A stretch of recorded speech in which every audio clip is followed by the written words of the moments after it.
Right click results and click edit. CFX post processor is open. We can check the results here. We can select the plate surface now. Click here.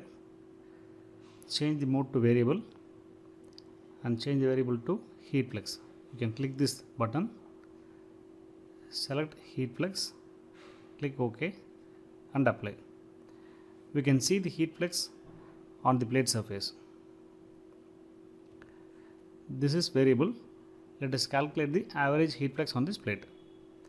Go to calculators, function calculator, find out average location plate variable heat flux.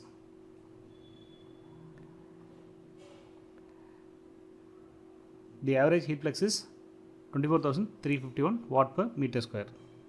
Okay.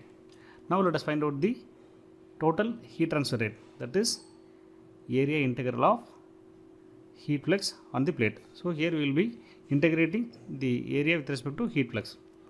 Calculate. So the value is 778.749 watt.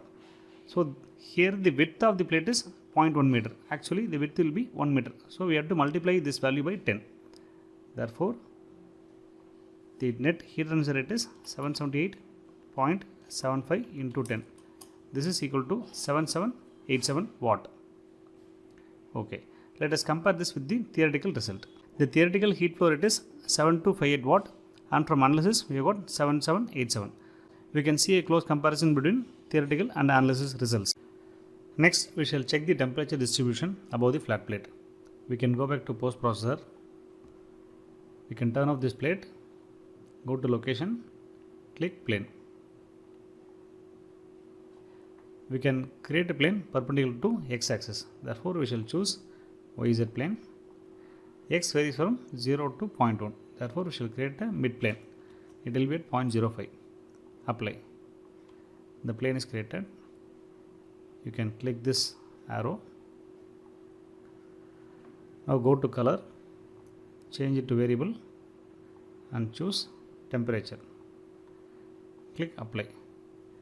We can see the temperature profile from the start to end of the flat plate.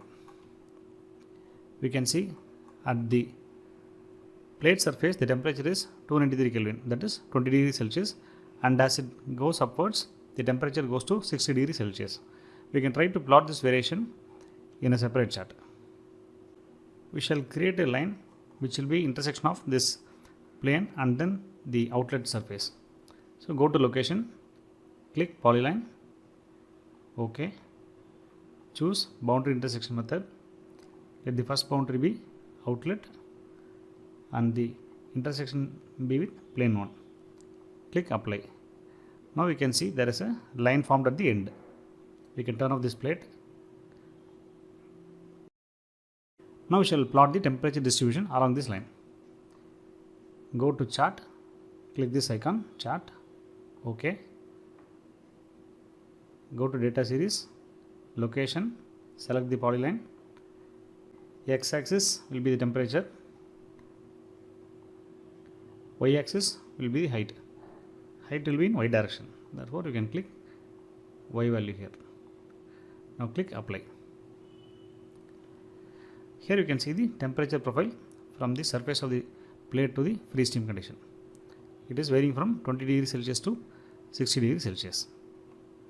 You can export this data and post process separately. Next, we shall check the heat flux variation from leading edge to end of the plate. We can go back to 3D viewer. We can turn off plate and this polyline. We can turn on plane.